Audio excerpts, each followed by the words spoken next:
In just a few jaw-dropping minutes, one fearless congresswoman confronted the Supreme Court over secret billionaire gifts, missing ethics rules, and a justice system rigged for the rich. And that congresswoman was Jasmine Crockett. She didn't yell. She didn't showboat. She calmly cornered the most powerful judge in America. What did she expose that made Chief Justice Roberts tremble? And why can't millions stop watching?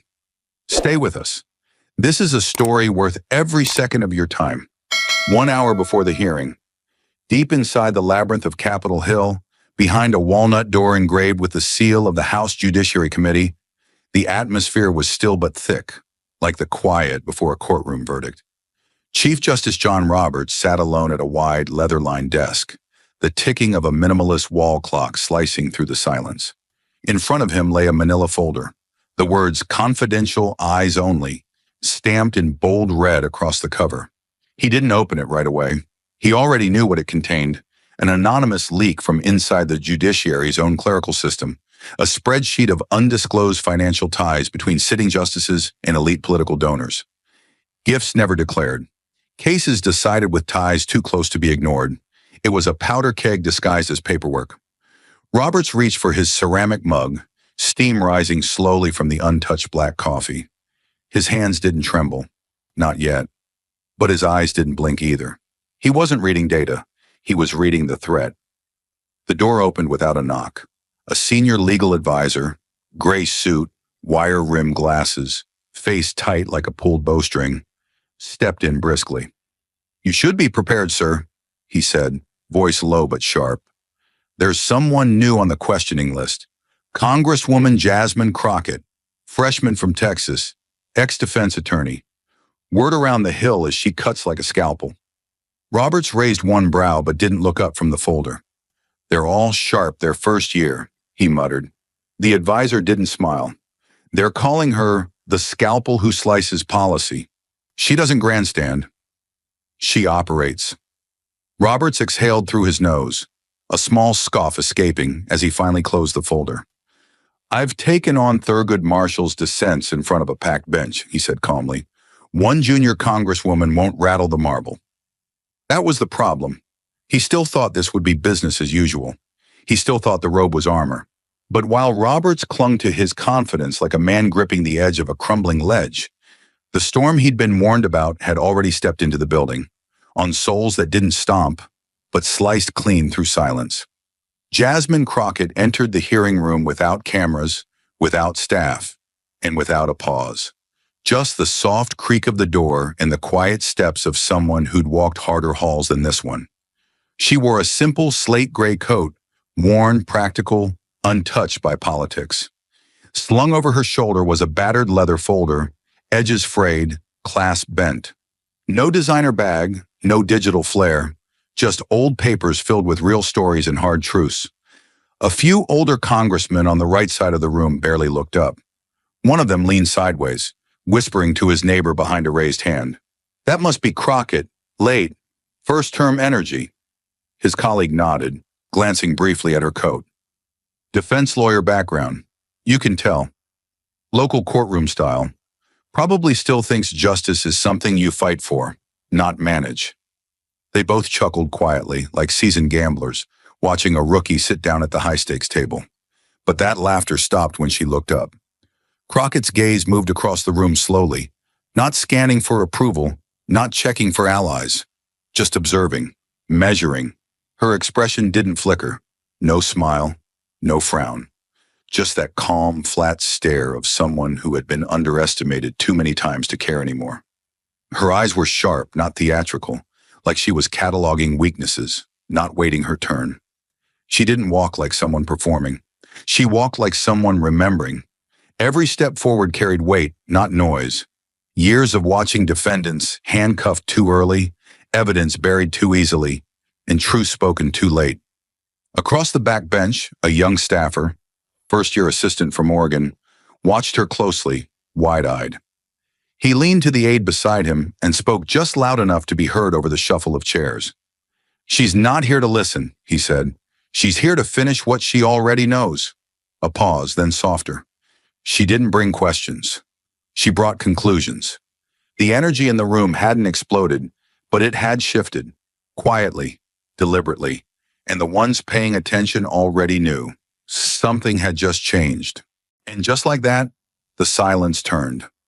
Not loud, not sudden, but sharp, like a room that had just realized it was holding its breath.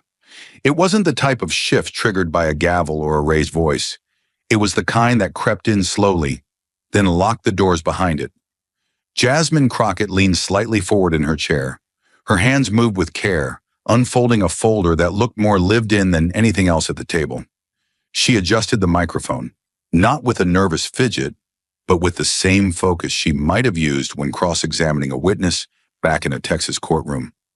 The subtle scrape of the mic arm against the metal base echoed louder than it should have, like it knew what was coming next. Her voice broke the quiet, steady, clear, and composed. "Thank you, Mr. Chairman," she said. It was the kind of opening that sounded polite, but underneath the tone, something else was pressing through. She didn't glance down at notes. She didn't overpronounce. She spoke like someone who knew that every word had weight, and she didn't intend to waste a single one. Her eyes settled on Chief Justice Roberts, not with challenge, not with hostility, but with a kind of sharp, professional patience. Like she'd seen this kind of man before. Like she already knew how this moment would unfold, and she was just here to walk him through it. Her shoulders didn't rise. Her breath didn't quicken. She let a single beat pass, long enough to let the room remember who she was and why she mattered. Then she asked the first question. No buildup, no small talk, just a clean, deliberate strike. "Chief Justice," she said, her voice calm but razor-focused, "does the Supreme Court hold itself to a code of ethical standards, even without one being formally required by law?" The question wasn't loud. It didn't need to be. It didn't push. It pulled, drawing the entire room into its gravity. It was precise, not provocative. Framed in respect, but pointed with intent. A question that sounded simple on the surface, but underneath carried years of quiet injustice, whispered scandals, and unanswered doubt. It was the kind of question that wasn't meant to gather information. It was meant to test character. The question landed like a quiet blow. No noise, just impact. And when the echo faded, all eyes turned to Roberts. He didn't blink, didn't fumble. The pause before his answer was deliberate, timed, as if he were waiting for a teleprompter only he could see. Then he leaned slightly forward, hands folded neatly in front of him, his expression composed to perfection. Every line of his face seemed carved for this kind of moment. Cool, practiced, unshaken. "Congresswoman," he began, voice low and even, "the members of the Supreme Court have always conducted themselves with integrity. We adhere to long-standing principles of judicial ethics, regardless of whether a formal code is in place."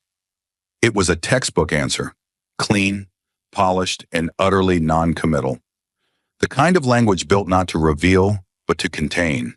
It rolled out of his mouth like it had been written in a memo, rehearsed in a mirror, stripped of all friction. But Crockett hadn't come for polished words or courtroom theater.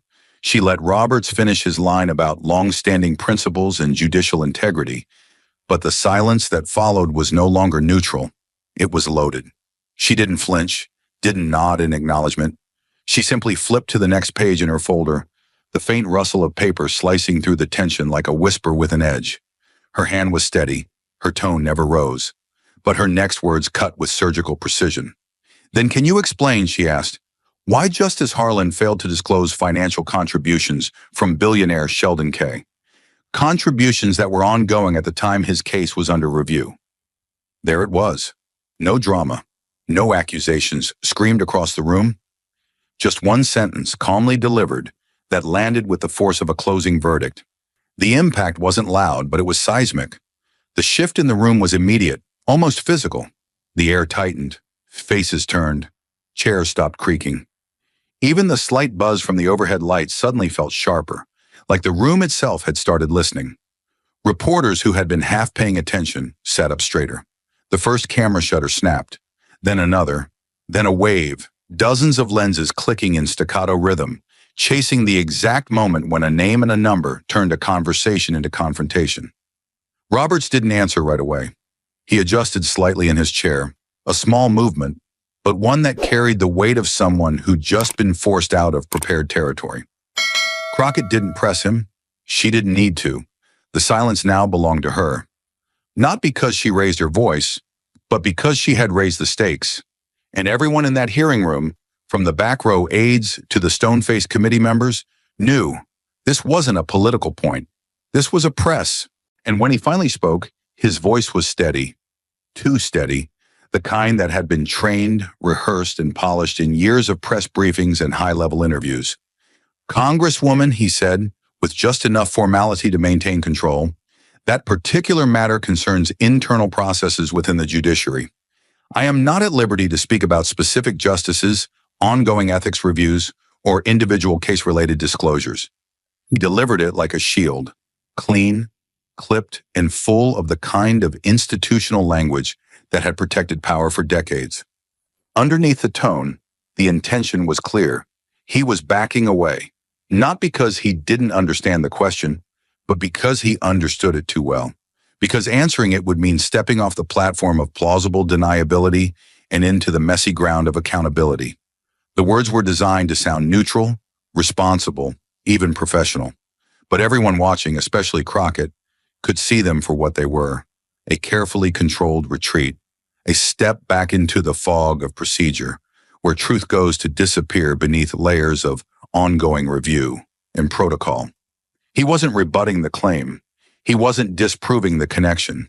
He was simply refusing to acknowledge it. And that refusal, quiet, deliberate, and dressed in legal politeness, said more than any denial ever could. But Crockett wasn't there to be managed. She wasn't there to be redirected by polite phrases or procedural walls. She had spent too many years watching those tactics crush people who couldn't afford to fight back. She heard the Chief Justice's answer for what it was: clean, professional, and carefully distant. But it didn't satisfy. It wasn't truth. It was cover. And she wasn't going to let it stand. Her next words came without pause, without shift in tone, but they struck harder than anything shouted. "I'm not asking about a case, Chief Justice," she said. "I'm asking about principle.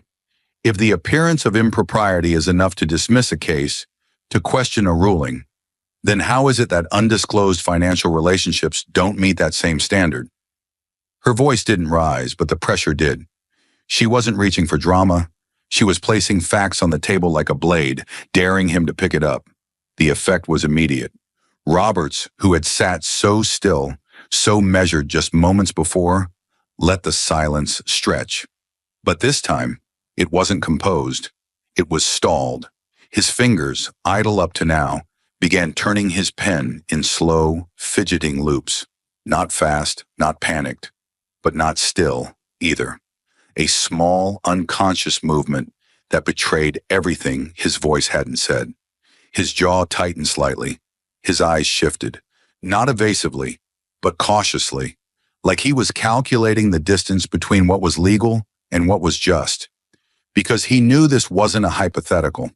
It was a direct challenge to the standard the court claimed to uphold. And for the first time in that room, the weight of the question was heavier than the robe on his shoulders. But Crockett didn't chase the silence Roberts had left behind. She didn't need to. She had already exposed the gap between his words and the truth. And now she shifted. Not with volume, not with force, but with gravity. She leaned back slightly, drew a calm breath, and let her voice carry something heavier than argument. Lived experience. "There's a woman in my district," she said quietly, her tone dipping lower, drawing the room closer without asking. "Her name is Carla Jennings." She paused, not for effect, but for respect. She's a single mother, works overnight shifts at a local hospital, been doing it for almost 20 years. She's the kind of person this country calls essential until she needs something back. Her voice didn't crack, didn't harden. It stayed even, and that's what made it hit harder. Her son applied for federal aid last year. Nothing fancy, just basic help to get through college. The application bounced back. Denied. Another pause. Longer this time. The reason? A data error. The IRS system flagged her as owing back taxes. She didn't. She had the paperwork to prove it. But by the time the mistake was caught, it was too late.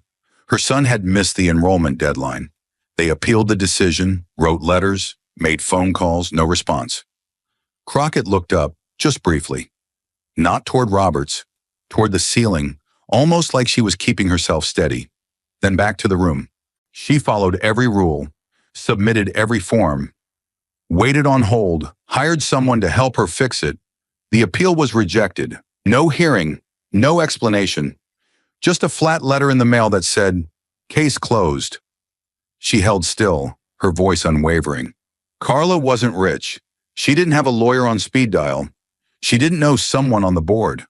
All she had was faith that the system would work if she followed the steps. But the steps led nowhere. Now her gaze met Robert's. Director, calm, inevitable. That's what I'm asking about, Chief Justice. Not hypotheticals, not abstract ethics. Carla, a real person who did everything right and still got shut out. Not because of malice, but because the system was never built to hear her in the first place. And for those in the room still clinging to the comfort of thinking Carla was an isolated case, Crockett pressed forward, not louder, just deeper. Because sometimes injustice doesn't show up in a courtroom. Sometimes it dies quietly in a cage. There's also Jorge Salgado, she said, her voice steady but weightier now, like every word was being measured against someone's life. A long-haul truck driver from Odessa, Texas, worked straight through the pandemic.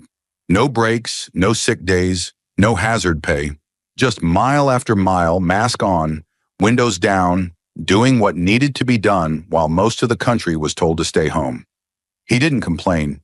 He didn't protest. He just drove. She let that settle, then continued. His younger brother, Arturo, was detained in a private immigration facility. He got sick, fast. Jorge called the center, filed formal requests, sent medical documents, asked for one simple thing: transfer his brother to a hospital before it was too late. She paused for a breath, but it wasn't hesitation. It was restraint. He filed an emergency petition in federal court, the kind of filing we tell people is the right way to do things. The court denied it. No hearing, no questions, no explanation, just a one-line rejection. Relief denied. Jorge's brother died 48 hours later in a concrete cell with no doctor, no phone call, and no answer. Her tone didn't break, but the room did. The silence that followed was no longer respectful. It was heavy. That petition never got read by a judge. Not really. Not the way it should have. Because the system isn't built to move for men like Jorge. It moves for others. Faster, louder, and with doors that open when money knocks.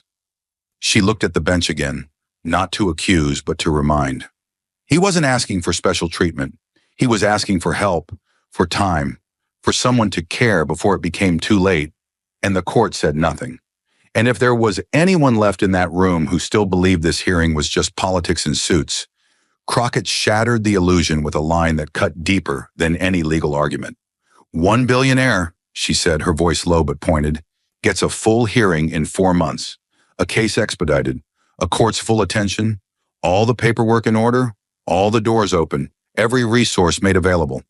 Her eyes didn't blink. She let the weight of that truth settle.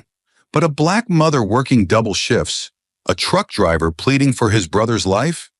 She paused, not for effect, but to make space for what came next. They don't get 4 months. They don't get 4 weeks. Most don't even get 4 minutes. They're told to wait, told to file the right form, told to have faith in a process that never even sees their name. The silence was no longer just quiet. It was tense, suffocating. Is that what justice means now? She asked, her voice steady but edged. That the rich get urgency and the poor get silence? Another pause, then. That's not impartial. That's not equal. That's not justice. That's a system that's forgotten who it was built to serve. She didn't raise her voice. She didn't need to. The truth had already taken up all the space in the room. And Roberts, silent until now, moved. He reached for the glass of water in front of him, the motion slow, composed on the surface. But as his fingers wrapped around the stem, a slight tremor betrayed him, barely visible. But it was there.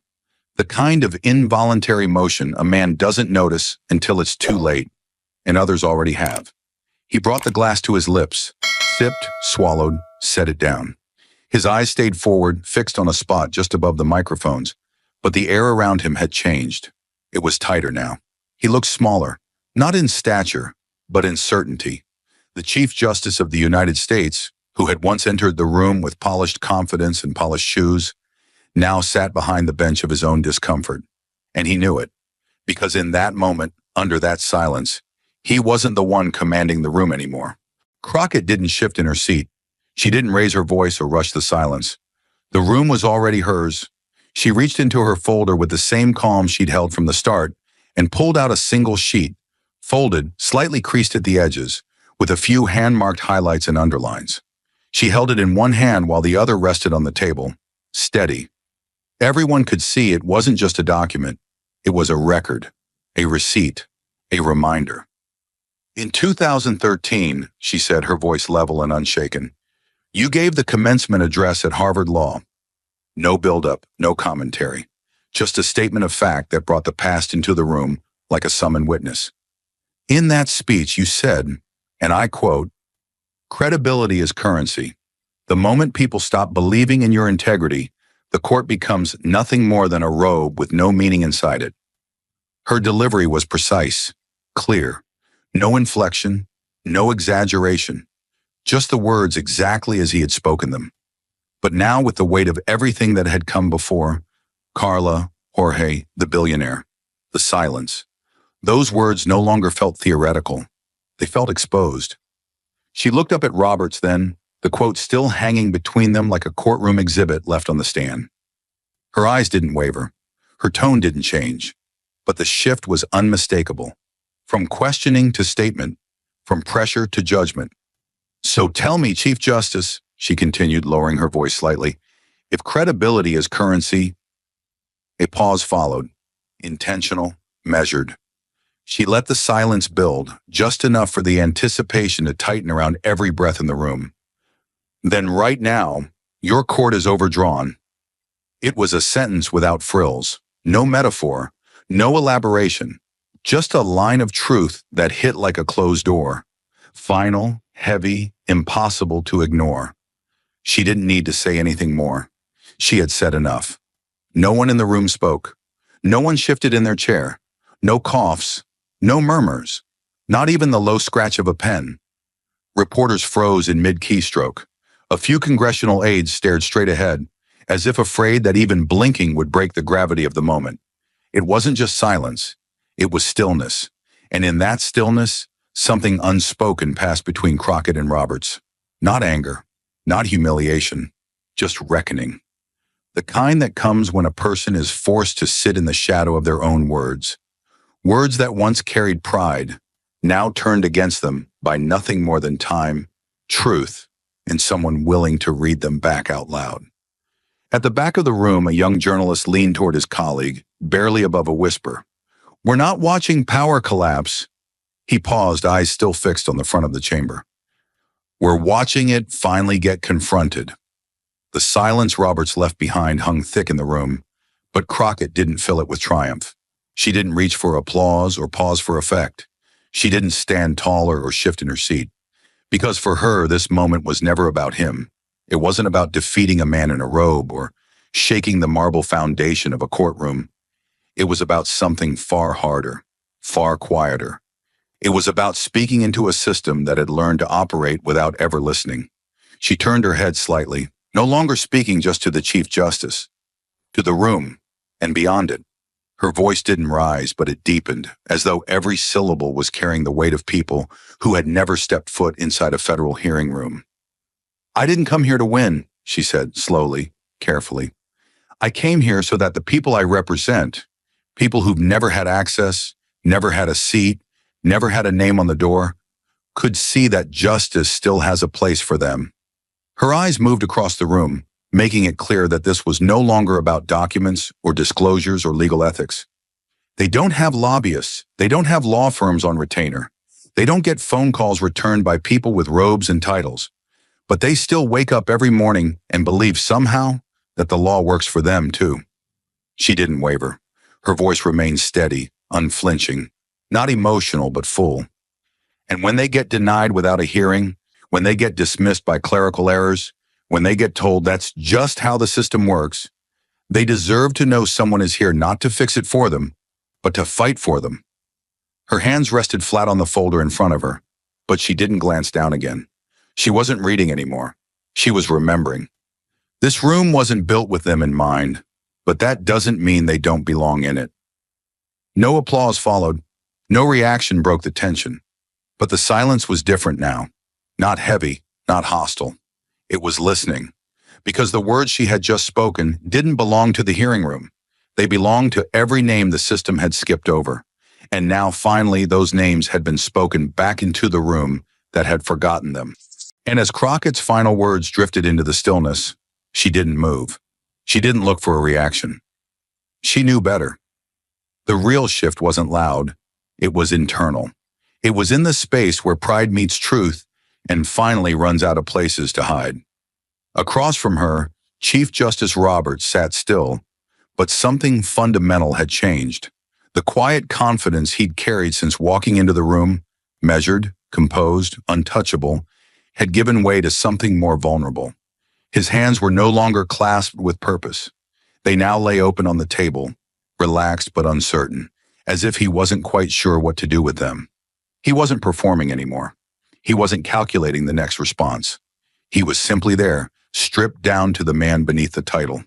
His eyes dropped, not sharply, not in shame, but in reflection. They fell to the surface of the desk, as though looking for some logic that would let him untangle what had just been laid out in front of him. But there was none. There was no policy, no clause, no internal guideline that could justify the stories he'd heard or the silence he had allowed. No courtroom vocabulary could defend the simple truth that had been spoken so plainly. And then slowly, almost involuntarily, he gave a single nod. It wasn't for the cameras. It wasn't for the record. It wasn't dramatic or rehearsed or made to be noticed. In fact, many might have missed it entirely. But Crockett didn't.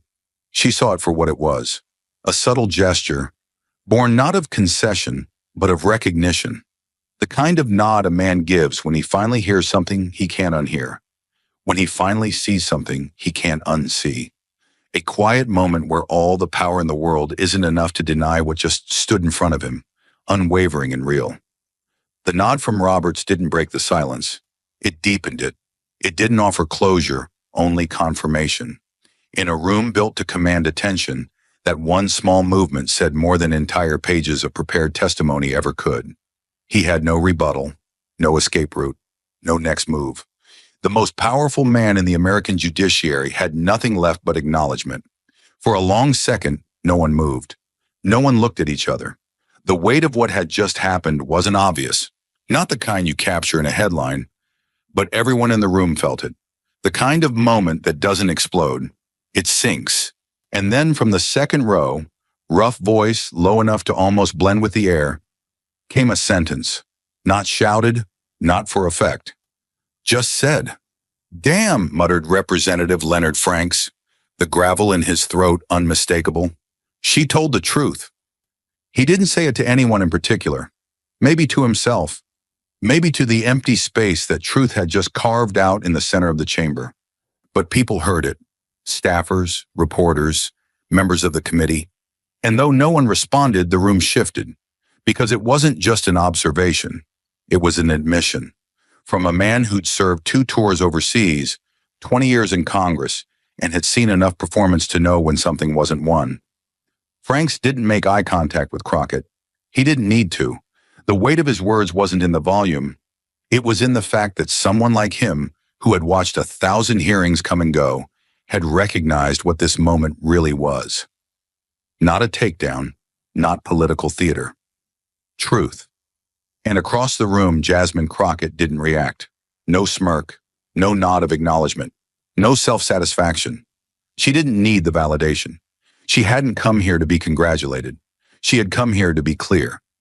Her hands moved slowly, almost methodically, as she began closing her folder. The papers inside weren't scattered. They were organized, each tab marked, each note sharp. She clipped the edges together, pressed the cover flat, and set the folder aside. Then she adjusted the microphone back to its neutral position, a small motion that signaled she was done speaking. Not because she had run out of things to say, but because she had said what mattered. She didn't look around the room. She didn't soak in the silence. She didn't watch Roberts. She didn't need to. The moment was not hers to bask in. It belonged to the people whose names would never be read into the congressional record. Carla, Jorge, the countless others who had stood outside courthouse doors that would never open. This wasn't a personal victory, it was a public confirmation. For a long time, truth like that had no place in rooms like this. It was too raw, too inconvenient, too honest. But now finally it had been spoken, not for applause, not for media clips, not for ego, but so that it could live, so that people watching from kitchen tables, from hospital break rooms, from buses and barbershops, could see that someone said what they'd been screaming into the void for years.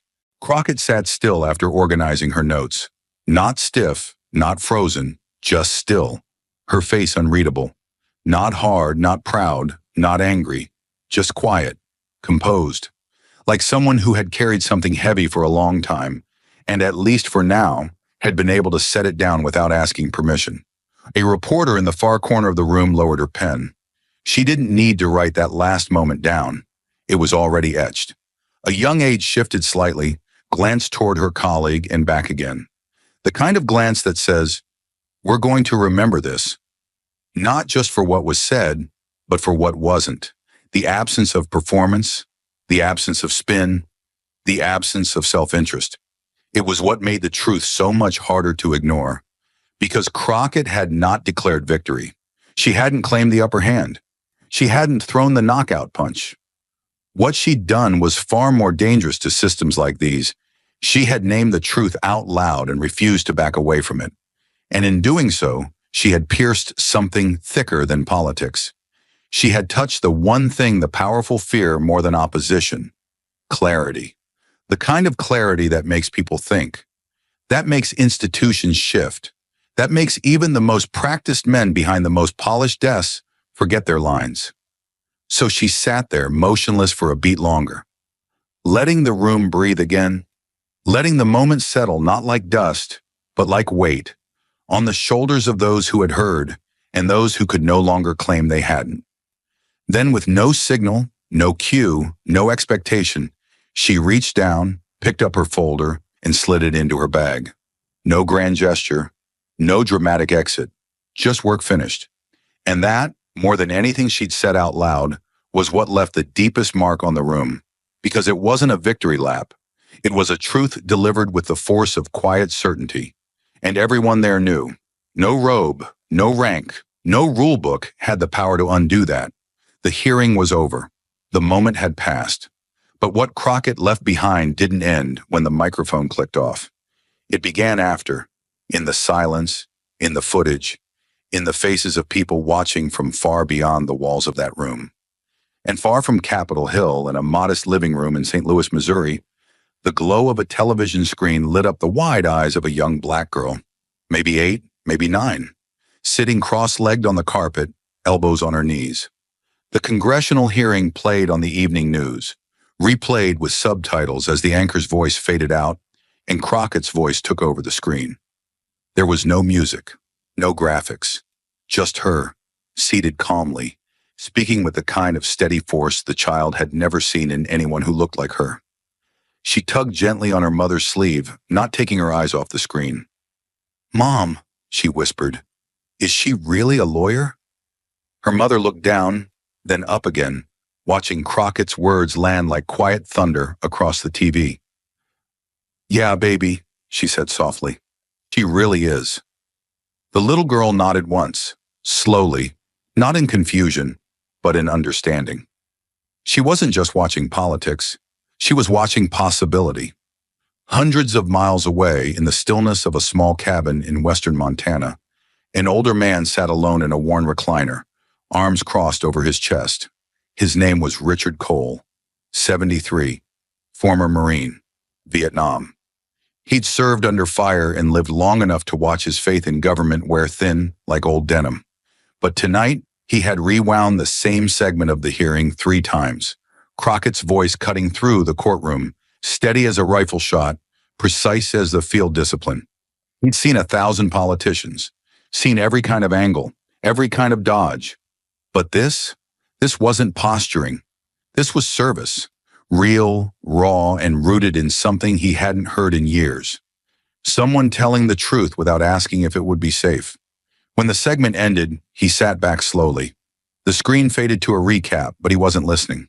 He just nodded once, more to himself than the empty room, and said aloud, "That's a representative, not a politician, a representative." The clip didn't need flashy edits or dramatic music. It didn't go viral because it was shocking. It went viral because it was undeniable. A single, uninterrupted cut, Crockett seated at the table, speaking with composure, precision, and weight. She didn't shout. She didn't interrupt. She didn't accuse recklessly.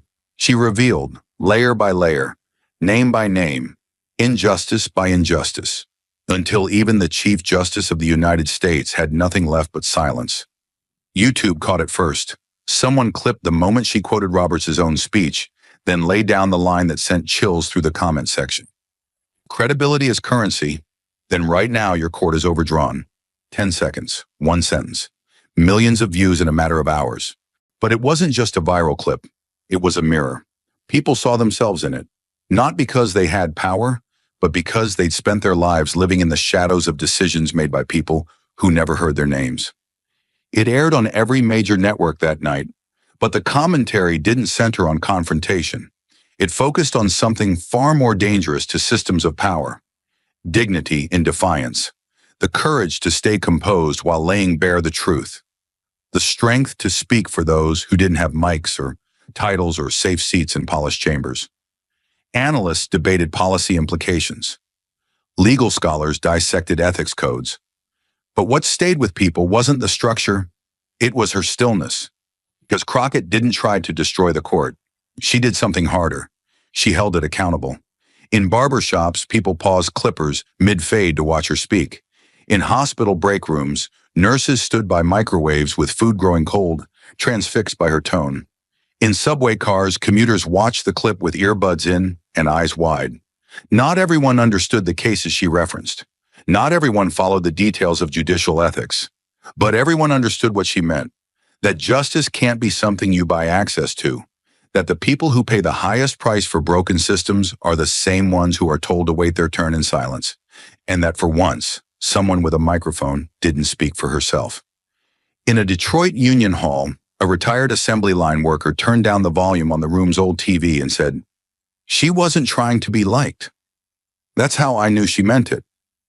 In a church basement in Atlanta, a community organizer replayed the clip for a group of local teens and said, "This is how you speak power to its face, and don't flinch." And in hundreds of homes across the country, some tiny, some grand, some filled with noise, others quiet with memory, people sat a little straighter. Not because the system had been fixed, but because it had finally been named. The next day, op-eds didn't call it an attack. They called it a reckoning, a line in the sand drawn not in rage but in restraint. Editorials from both left and right, rarely in agreement, acknowledged that something had shifted, not politically, culturally. The kind of shift you can't measure in polls, but you feel in the way people start asking harder questions and stop settling for easy answers. It wasn't the confrontation that shook the nation, it was the calm. Back in Missouri, that little girl pulled a lined notebook from her backpack and wrote the name Jasmine Crockett at the top of the page in big uneven letters. She didn't know how to spell Congresswoman yet. She didn't have to. She just knew she wanted to remember. And that night, as her mother tucked her into bed, she whispered, "I think I want to be like her." Her mother smiled, bent low, and kissed her forehead. "You already are." Because this wasn't just a hearing, it was a moment when the voice at the bottom of the system rose without needing to shout. When the woman who walked in with a worn folder and no fanfare rewrote what power could look like, what truth could feel like, when spoken without apology. And the country, for a moment, it listened. Not because it was told to, but because it couldn't not. The Supreme Court building stood exactly as it always had. grand, impenetrable, unmoved. From the outside, nothing seemed different. The same cold white marble, the same broad steps, the same towering columns that made people feel small, whether they were climbing toward justice or shrinking under the weight of it. But inside something had changed. Not dramatically, not visibly, but deeply. The silence in the hallways had always been part of the architecture, reverent, deliberate, designed to remind everyone who entered that this was not a place for noise. But now that silence felt different, heavier, not sacred, tense, like the quiet that comes after someone has said the thing no one else dared to say, like the moment just after glass cracks and just before it shatters. The hearing had ended, but it hadn't gone away. Crockett's voice, measured, composed, unflinching, was still echoing off the marble. Not literally, but in the corners of minds, in brief glances exchanged across long hallways, in the pauses between conversations that used to feel routine. The clerks felt it first. They were trained to be invisible, disciplined to the letter, and rarely permitted to stray beyond precedent. But even they had felt it, that moment, that pause, that nod. They had watched as the Chief Justice, who rarely blinked, never yielded, and almost never reacted, lowered his eyes and nodded ever so slightly in response to a question that wasn't a question anymore. One clerk, barely a year into her term, had replayed the clip the night after the hearing. Not just once, 6 times. She told no one. But it changed something. The next day, when she drafted a memo on judicial conduct precedent, she didn't cut and paste the usual footnotes. She reread the original language. She tightened her words. She revised the paragraph on appearance of impropriety twice, then a third time. Not because someone told her to, but because someone finally had. The justices themselves didn't speak of the hearing, not out loud, not in conference, not over lunch in the private dining room, but the shift was visible in the absence of certain things. The chief, normally composed even in the smallest gestures, sat longer in his chambers that week, often staring at files he didn't open. His morning routine, coffee, review, a short walk before docket prep, slowed.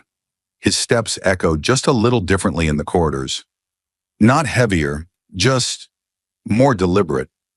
Justice Harlan, whose name had been spoken in that hearing more times than he'd ever wanted to hear it, canceled 2 speaking engagements the following week. One at a private college, one at a closed-door donor event. No explanation given. His staff cited scheduling. But in the privacy of his chambers, he sat with a printout of the transcript in his lap. Highlighted, annotated, underlined in the places where Crockett's tone had not wavered, even when the room had. The court's legal aides, tasked with combing through media coverage to prepare briefings, debated silently in shared folders whether to include direct quotes from the Congresswoman in the next internal summary. Not because they were too political, but because they were too accurate. One paragraph stood out, the line that had already been replayed across television screens and smartphones from New York to Fresno. If credibility is currency, then right now your court is overdrawn. It was direct, unapologetic, and worse for some inside the court, it was irrefutable. A junior justice, one of the newer appointees, still careful, still cautious, read the full transcript alone late one evening. Not out of obligation, out of something closer to discomfort. He had never seen a member of Congress speak to the court that way. Not with disrespect, but with precision. She hadn't grandstanded. She hadn't attacked the law. She had challenged the silence that so often surrounded it. He closed the transcript and didn't say a word to his clerks. But when he reviewed a draft of his upcoming opinion the next morning, he reworded a footnote about judicial independence. Just slightly, but deliberately. The court's press office received more calls than usual that week, not from activists, from journalists, asking questions that hadn't been asked in years. Will the court respond to the hearing? Has the Chief Justice issued an internal review? Is there a plan to revisit disclosure practices? They issued the same response each time. No comment, internal matter, institutional integrity remains a priority. But behind closed doors, even the press secretary hesitated before sending out the statement. She sat at her desk for a long time that morning, watching the sunlight crawl slowly up the edge of the column outside her window. She wasn't new to crisis control, but this didn't feel like a crisis. It felt like something more permanent, like a slow erosion of assumed authority. Because the truth was, no matter how dignified the court remained on the surface, it had been shaken, not by outrage, but by restraint, not by attack, but by truth delivered so calmly, so deliberately, that there had been no room left to hide behind formality, and no one had felt that more than the Chief Justice himself. Roberts had been through decades of hearings. He'd faced hostile senators, relentless media cycles, constitutional firestorms. But this one was different. It wasn't the legal argument that had gotten under his skin. It was the moral clarity, the refusal to flinch, the way Crockett had turned his own words he had spoken with pride at a podium 10 years earlier, into a verdict. Credibility is currency. He had said it once with certainty. Now those same words stared back at him from his own notes, highlighted in blue ink, circled twice. There was no public statement, no gesture, no retreat. But in the quiet of his chambers, he reviewed a draft of the court's upcoming internal ethics memorandum and made one small change. He struck the phrase as deemed appropriate by individual members and replaced it with subject to mandatory review. A clerk noticed it an hour later, said nothing, but stopped for a moment before continuing, because inside the court, even the smallest change meant something. And in the wake of Crockett's hearing, even silence was starting to sound different. Capitol Hill had always thrived on noise, the constant shuffle of aides, the soft hiss of elevators, the low murmur of negotiations happening in corners and corridors. Power didn't yell here, it whispered and then moved. Fast. But in the days after the hearing, something shifted. The rhythm slowed. The whispers got quieter, but they didn't disappear. They changed shape. At first, it was just a few closed-door comments, a passing mention in a committee hallway, a moment in a staff briefing where someone paused mid-sentence, then rewrote the last line of a talking point. No one dared bring it up in front of cameras yet, but in private, behind thick oak doors, across phones with no record buttons, the question came up again and again, soft at first but growing. Did you see what she did? Not what she said, what she did. Because everyone in Washington had seen speeches, fiery ones, smart ones, performative ones. But what Jasmine Crockett had done wasn't speech. It was something more rare, more dangerous. It was stillness used as a weapon, and it had landed in a way no one expected. Not because it was aggressive, but because it was irrefutable. In the Democratic cloakroom, members who'd previously seen Crockett as a newcomer, sharp but unseasoned, were suddenly reevaluating. A senior representative from Illinois, who'd once referred to her as the public defender with a microphone, now sat in silence watching the full replay in his office after hours. Eyes narrowed, phone turned face down on the desk beside him. When the clip ended, he didn't move, just reached for his pen and underlined a sentence in his upcoming floor remarks: "Judicial transparency must no longer be voluntary." In another hallway, a younger member, one known more for networking than legislation, walked past a group of colleagues and said with a half laugh, "She just rewrote how we do oversight." The laugh didn't catch on, because even those who traded in performance politics knew what Crockett had done wasn't performance. It was precision, the kind that forces people to look at the script and realize they've been playing the wrong role. By Thursday, the hearing had become quiet shorthand. Staffers in judiciary offices referenced it without needing to name it. "Since the Crockett exchange," one said in a policy draft meeting. "Post-Crockett climate," another added during a prep session. The phrasing felt careful, coded, but everyone understood. Something had broken open, and not everyone liked that. In one Senate office, a senior aide closed the door behind him after briefing his boss on the hearing's reaction. "It's gaining traction, sir," he said, keeping his tone even. "Not just online. There's real talk now. Hearings, reform proposals." The senator didn't look up from his papers. "She made a moment," he said. "Moments pass." But the aide didn't agree, and he didn't press. Because even the ones trying to dismiss it knew the truth. This moment wasn't passing, it was planting, and it was beginning to grow. In legislative strategy sessions, questions once thought settled were now back on the table. Should the judiciary have an enforceable code of ethics? Should financial disclosures from justices be audited externally? Why is the nation's highest court the only one allowed to police itself? No one had answers yet, but the very fact those questions were being asked, openly, seriously, and in rooms where power usually protects power, was a sign. The whisper had become a murmur, and the murmur was turning into a shift. On the Republican side, reactions were more cautious, but not absent. A handful of members who had quietly advocated for judicial restraint in the past saw the moment as a rare alignment of principle and politics. One conservative lawmaker from the Midwest, long critical of unchecked judicial reach, told a colleague off record, "You don't have to agree with her politics to know she spoke the damn truth." And while no official ethics reform bill had hit the floor, two separate working groups had begun gathering notes, both bipartisan, both unofficial. Both started by staffers who had watched the hearing not as operatives, but as citizens. Because what Crockett had done wasn't about left or right. It was about below and above, the seen and the unseen. And now finally, the unseen had a voice that refused to look away. Even in the media, the coverage changed. Not just in tone, but in focus. There were still headlines about confrontation. Yes. But underneath those, something deeper was happening.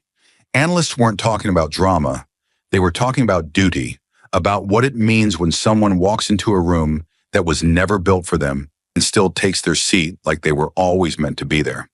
Newsrooms began requesting full transcripts, not for clickbait quotes, but to understand. Editors told reporters, "Don't just pull sound bites. Explain what she meant, why it landed, why he didn't respond." Crockett didn't give interviews right away. She declined the first 6. Her team issued a brief statement thanking her constituents and reaffirming her commitment to judicial integrity. No fundraising links, no slogan, just silence. Let the moment speak. And it did, because something remarkable had happened, something few in D.C. had planned for. Power had been forced to listen. And now the halls that had once echoed with procedural routine were filled with a new kind of tension, not chaos, not controversy, consciousness, a reckoning that didn't roar. It whispered, and it would not be unheard again. In Washington, the hearing ended the moment the gavel dropped. But across the country, it was only beginning. It started in fragments, screen captures on social media, captions paired with one line of Crockett's now famous quote, "If credibility is currency, then right now, your court is overdrawn." People didn't just watch it, they shared it. Not because it was political, because it was true. There was something raw in the delivery, something sharp in its restraint. Crockett hadn't raised her voice. She hadn't lashed out. She'd done something much harder. She'd held her ground. And she'd done it in a place that had never expected her to stand at all. In Detroit, a high school civics teacher rewrote the next day's lesson plan at 1:42 a.m., replacing the case study with a video clip. He played it for his seniors, then paused it after Crockett's final line. One student raised her hand. "So, we're allowed to say stuff like that in government?" The teacher smiled, half proud, half sad. "You've always been allowed," he said, "but it takes someone brave to actually do it." In Houston, a single mother who worked nights at a food processing plant came home, sat on the edge of her bed, and replayed the hearing on her phone. She didn't understand every legal term. She didn't know the court's procedural history, but she knew what it felt like to be unheard. And when Crockett said, "I didn't come here to win," the woman felt something twist inside her, like someone had finally told her story without ever meeting her. In a coffee shop in Portland, two law students sat across from each other, laptops open, books scattered. One closed her screen and said, "I think this is what I thought law school would be." The other nodded. Same, not just rules, responsibility. They sat in silence for a while, just watching. And then came the editorials, not rage pieces, not partisan reactions, reflections, from publications that rarely agreed on anything. Liberal and conservative columnists alike found themselves circling the same word, accountability, Not weaponized, not politicized, personalized. Not about the court, about the people underneath it, the ones who followed the rules and were still ignored. Late-night shows ran the clip without jokes. Commentators didn't interrupt it. They just let it play, then sat in the silence afterward and let the moment breathe. One host, known for sarcasm, ended his segment by simply saying, "Sometimes the truth doesn't need a punchline." In Baltimore, a defense attorney with 30 years under her belt emailed the video to her entire staff. The subject line read, "This is what it's supposed to look like." In rural Oklahoma, a retired judge watched the clip from his kitchen table. He didn't say anything, just sat with his hands folded, listening. When his granddaughter walked in, he nodded toward the screen and said, "You'll want to watch this." She's not yelling, she's holding the line. That's harder. In courthouses, the clip was passed around not for drama, but for grounding. In churches, it was quoted not for controversy, but for clarity. In classrooms, it was dissected not for rhetoric, but for civics. And slowly, something deeper began to take shape. People who had given up on the system didn't suddenly believe again, but they paused. People who thought no one was listening now saw someone refuse to look away. It didn't undo the pain. It didn't erase the imbalance, but it cracked something. The kind of crack that lets light through, not to blind, but to remind. And in that light, a shift began. Petitions started circulating, not to cancel the court, but to call for transparency. Not rage, request. Letters to editors, town halls, conversations, parents asking school boards to talk more about civic voice, young people asking teachers, "How do you run for office?" Not as a slogan, as a possibility. Because what Jasmine Crockett had done, calmly, relentlessly, without asking permission, wasn't just question power. She had reclaimed belonging in a room that never planned to include her. And by doing it without compromise, she gave others permission to do the same. In Memphis, a janitor watched the clip on break, turned to his coworker and said, "She didn't go in to win. She went in to witness." His coworker nodded. And we saw it. In Los Angeles, a teenage girl scribbled Crockett 2040 on her notebook during study hall. She didn't say it out loud. She just liked how it looked. In D.C., a veteran Capitol tour guide who'd shown thousands of students the hearing rooms over 20 years added something new to his speech. "Right here, this is where Congress does its oversight. Sometimes it's loud, sometimes it's messy, but once in a while someone sits at that table and changes what it means to speak the truth." And the clip kept spreading, not as a weapon, as a witness, not a trending moment, but a tether, a line that connected the unheard to the halls of power. Because across the country, people weren't reacting to a scandal. They were responding to recognition, to the feeling that someone, somewhere had finally spoken the words they'd carried for years and never had a microphone to release. And the most powerful part? She didn't declare a win. She declared a presence. She didn't change the law. She changed the air. And sometimes that's where movements begin, not with fanfare, not with fury, but with stillness strong enough to make the world stop and say, that's what it should look like. And from living rooms to libraries, barbershops to boardrooms, classrooms to corner stores, one simple truth was heard over and over again. She didn't just speak, she represented. And as the story settled not into history books but into people's hearts, the question was no longer, what did she say? It became, what did it mean? Because the real lesson wasn't in the confrontation, it was in the stillness. Jasmine Crockett didn't walk into that room to tear down the system. She walked in to remind it who it was supposed to serve. And in doing so, she reminded the rest of us of something we've been dangerously close to forgetting. That power without accountability isn't law, it's theater. That silence in high places isn't always composed. Sometimes it's complicit. And that dignity is not submission. It's resistance done without shouting, without shaking, without stepping back. The lesson is not that one voice changed everything. It's that one voice dared to speak where others had stayed quiet. And that voice didn't come from privilege or title or legacy. It came from proximity to injustice. From courtrooms where the poor were silenced by paperwork, From families who played by the rules and still lost everything. From names like Carla and Jorge, who didn't have a platform, only pain, and still believed the system might care if it was just made to look.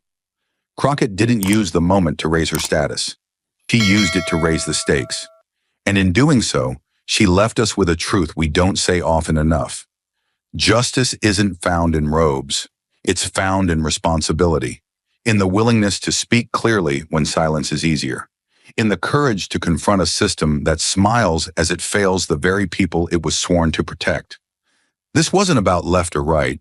It was about right and wrong, about whether we still believe that law is something more than a locked room filled with unreachable names, whether we still believe that integrity should be louder than comfort, that even in the highest chambers of power, someone must be willing to ask, who are we protecting and who are we forgetting? The moment matters because it teaches us that truth doesn't need volume to carry. It needs courage, it needs preparation, and it needs someone who isn't afraid to be the first to ask a question no one else wants to answer. The human lesson in all of this is painfully simple, yet profoundly rare. When the system fails to hold itself accountable, someone from outside must walk in, not to destroy it, but to demand it live up to its promise. Not with anger, not with pride, but with the kind of clarity that can't be ignored. And maybe that's what we need to remember now. When institutions feel distant, when truth feels drowned, when justice feels like a script instead of a standard. Maybe what we need is not louder outrage, but deeper resolve. Maybe what we need is to stop waiting for permission to confront what's broken and start learning how to speak with the kind of strength that doesn't flinch, doesn't perform, and doesn't walk away when the room goes quiet. Because that's the real legacy of what happened that day. Not the headlines, not the clip, not the nod from the Chief Justice, but the understanding that one calm voice, grounded in truth, backed by nothing but preparation and conviction, can still make power blink. And when that happens, when truth doesn't knock, but walks in and takes its seat, we are reminded of the one lesson that outlives every hearing, every ruling, every robe. Justice begins the moment someone refuses to pretend everything's fine. Thank you for watching until this moment and for standing with us on this journey for justice. Your support means everything. Like, subscribe and turn on notifications so you never miss what's next. And we'd love to hear your thoughts. Leave a comment below and let us know what moved you most in this story. Together, our voices make a difference. In one of the most explosive political showdowns of our time, Congresswoman Jasmine Crockett confronted Taylor Swift on national TV.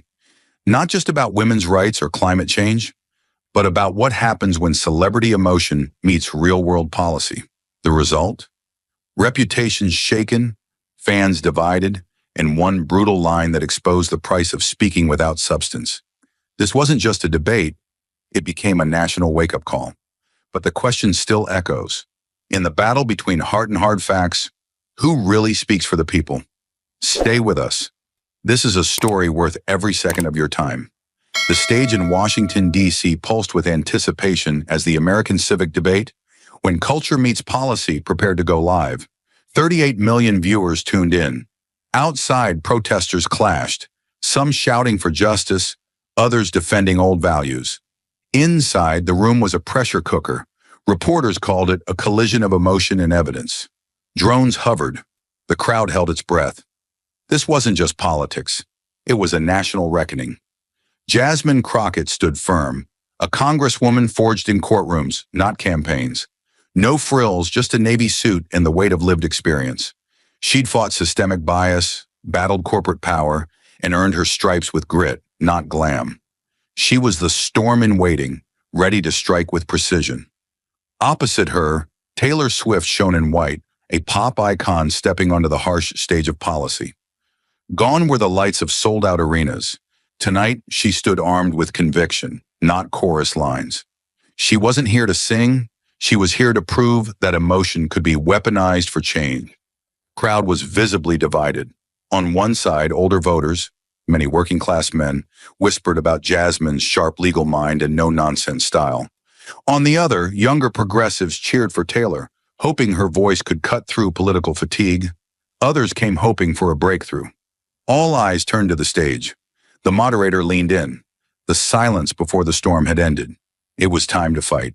And then as the tension rippled quietly through the room like the hum before thunder, Taylor Swift leaned toward the mic. The crowd didn't cheer. No one dared move. What came next wasn't a performance. It was something raw, something sharpened by purpose. She didn't stand like a pop star, soaking in attention. She stood like a woman who knew she was out of her element, but wasn't backing down. Her voice was calm, low, but certain.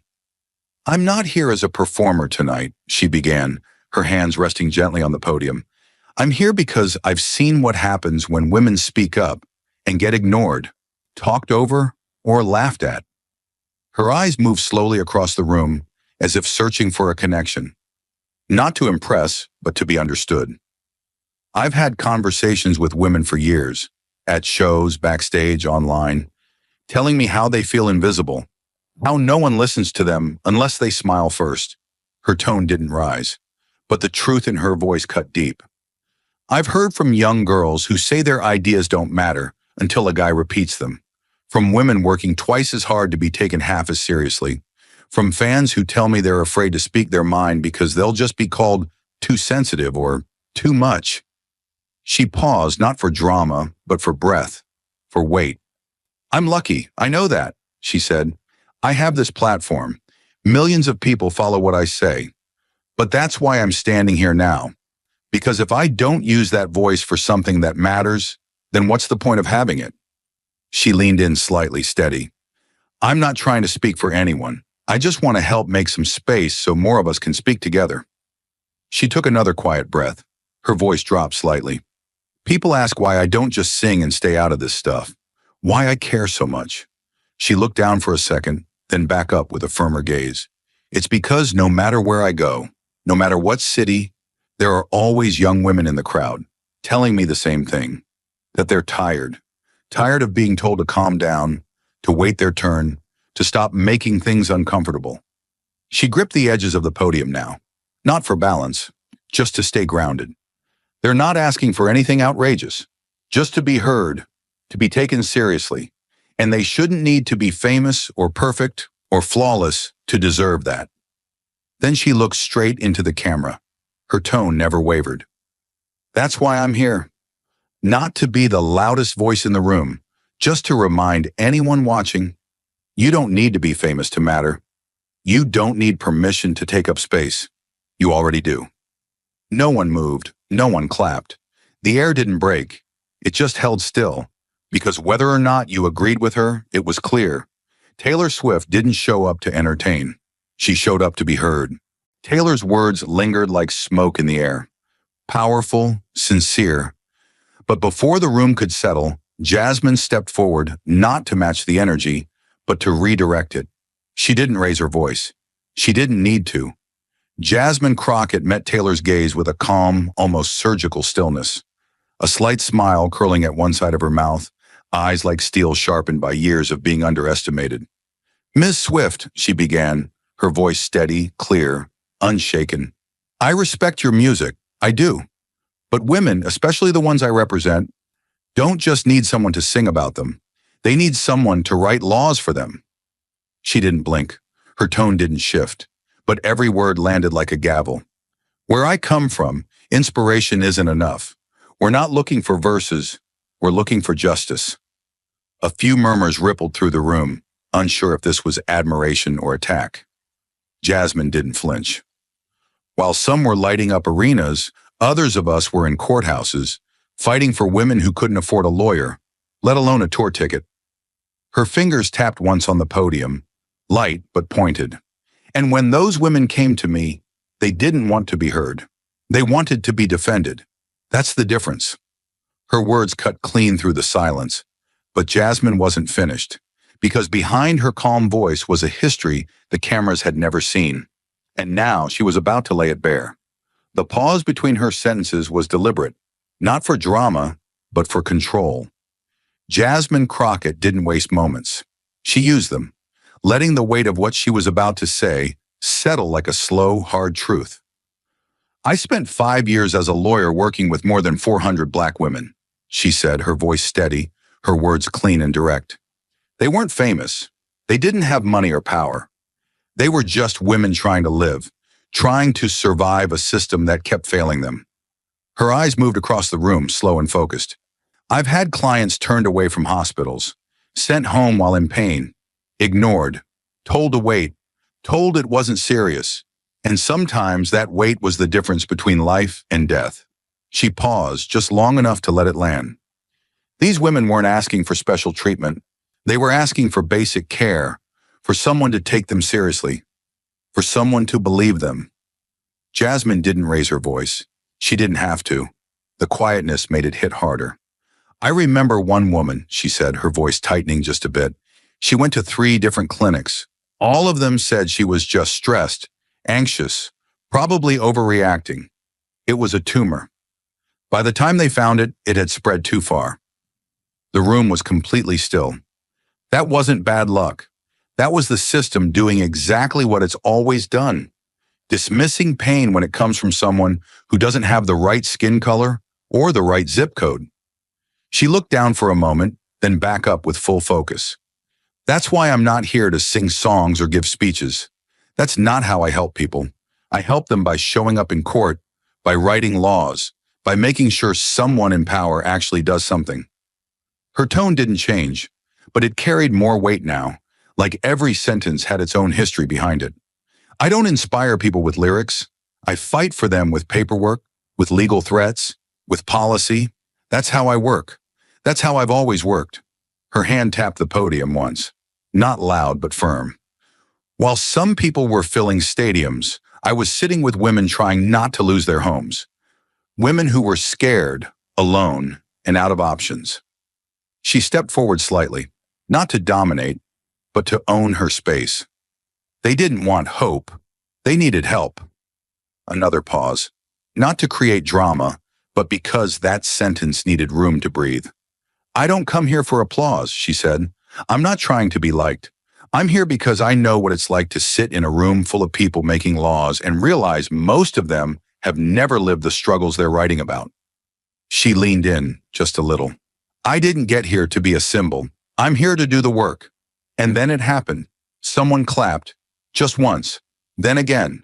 Then more. It was slow, uneven at first, but it grew, like something real was finally taking shape in the room. From the front row, a man, middle-aged, gray beard, arms crossed until that moment, stood up and shouted loud and clear, "That's the kind of woman I've been waiting for." No slogans, no hashtags, just truth. People around him followed, clapping, standing, nodding. Not because she gave them what they wanted to hear, but because she said what needed to be said. It wasn't fanfare. It was something else. Respect. The applause faded, the room settled again, but the air didn't cool. When Taylor stepped back up to the mic, her expression had changed, no longer just passionate, but visibly shaken. She wasn't responding to applause. She was responding to something deeper, something personal. Her voice was quieter now, but not uncertain. I've seen what misinformation does to people, she said slowly, carefully. Not in theory, in real life. I've seen families stop talking. I've seen people turn on each other over things that aren't even true. She looked into the audience, not for effect, but to be heard. This isn't just about bad headlines. It's about pain. I've had fans tell me they can't speak to their own parents anymore because of what they read online. Friends who don't recognize each other anymore because of something that went viral without anyone stopping to ask if it was even real. She took a breath, steadying herself, like someone who didn't want their voice to crack. It's heartbreaking, and it's everywhere. Taylor stepped closer to the mic, her hands gripping the sides of the podium. And when people in power, people with real influence, spread lies on purpose, it's not just frustrating, it's dangerous. Her words were calm, but there was heat behind them.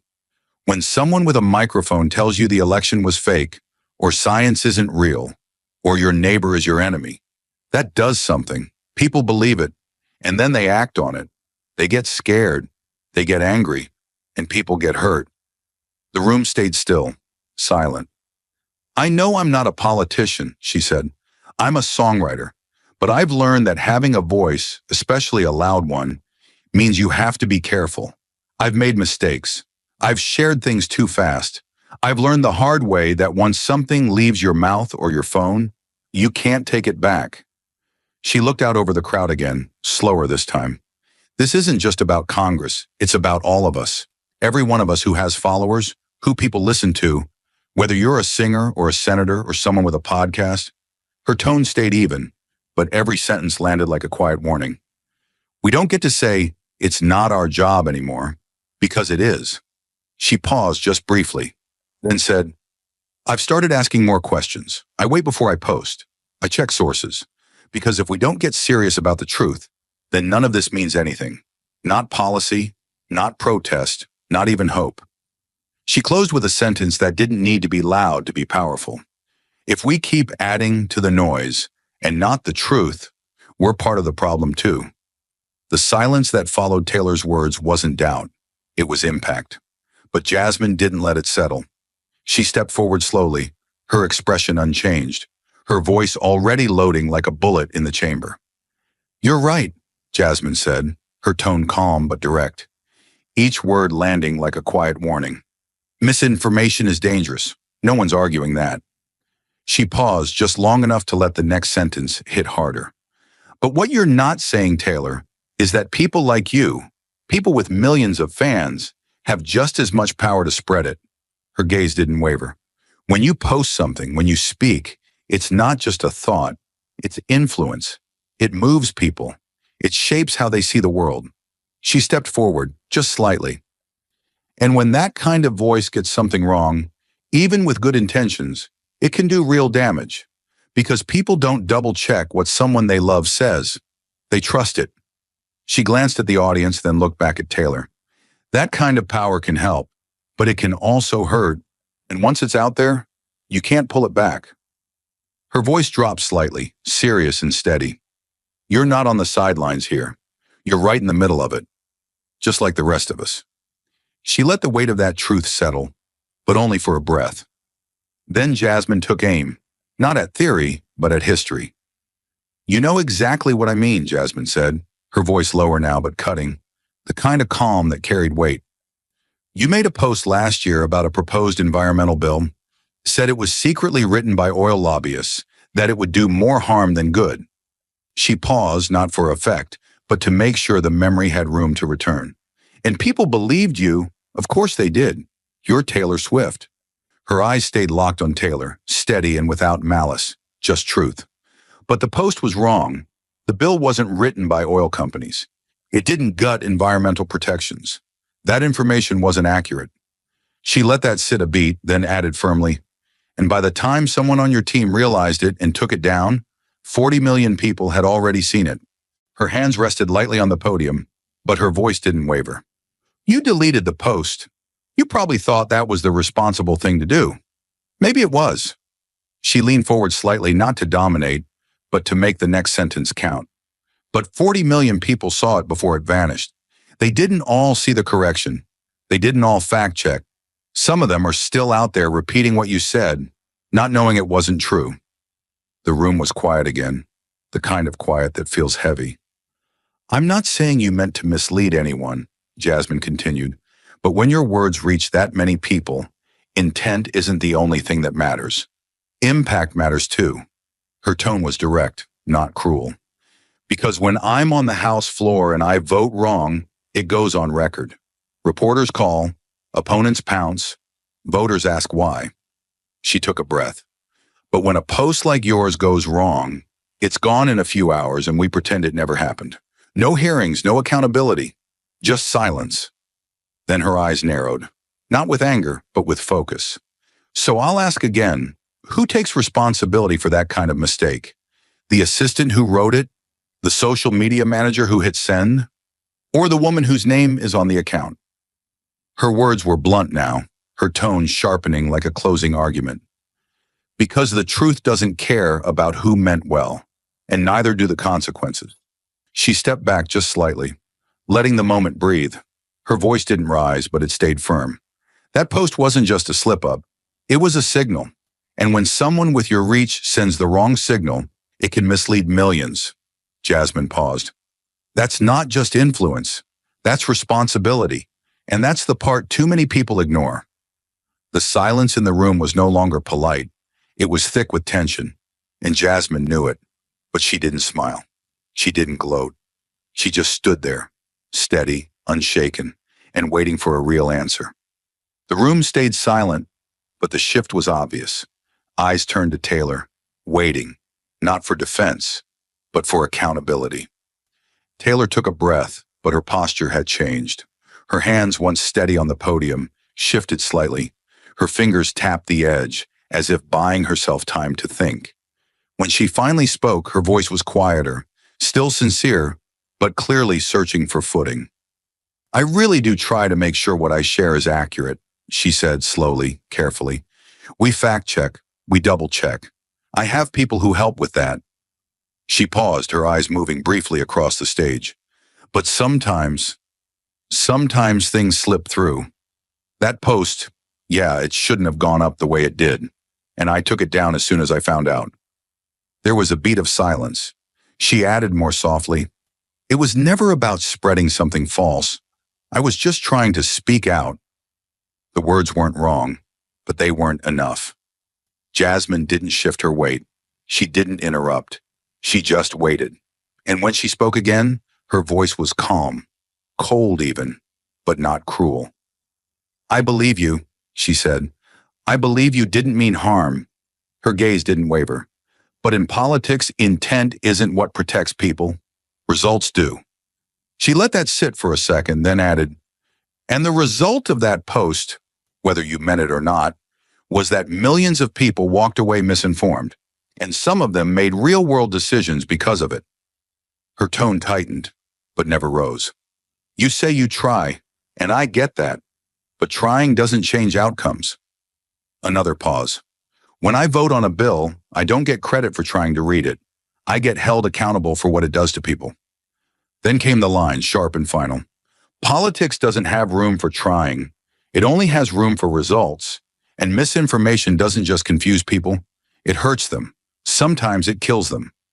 There was no shout, no dramatic movement. Just that single sentence dropped like a hammer in the quiet. Taylor said nothing. She didn't need to. Jasmine's point had already landed, and the room knew it. The atmosphere in the room was heavier now, thicker with consequence. And as the debate shifted to the topic of climate change, Taylor straightened her posture, her expression hardening. This time she didn't wait. She launched in like a storm. Her voice rang out, not loud, but burning with conviction. I've seen it with my own eyes, she began, her tone urgent, pacing just one step forward. I've stood in neighborhoods where wildfires ripped through everything. I've walked past homes reduced to ash, schools turned into blackened steel, swing sets melted into the dirt. I've looked into the eyes of kids who don't have a bedroom anymore, who don't even have a backpack left to carry. Their world was erased overnight, not because they made bad choices, but because the adults in charge waited too long to do anything. Her voice cracked slightly, not from weakness, but from the weight of truth. This isn't a warning. It's already happening. She held the mic tighter, grounding herself. We are running out of time. The storms are stronger, the fires come faster, the droughts last longer. But somehow we're still debating whether the problem is real. Her eyes locked with the moderator, then back to the crowd. It is real. And if we don't act today, right now, there might not be a tomorrow worth saving. Her tone sharpened, steel under the fire. We need to stop pretending we can have it both ways. We can't keep investing in fossil fuels while claiming we care about the climate. That doesn't work. It never has. You can't put out a fire with gasoline. A murmur ran through the audience, some nodding, others folding arms, bracing for what was coming. She didn't back off. We have to make bold moves, Taylor continued, voice steadying again. That means serious investment in clean energy, solar, wind, tech that's sustainable and scalable.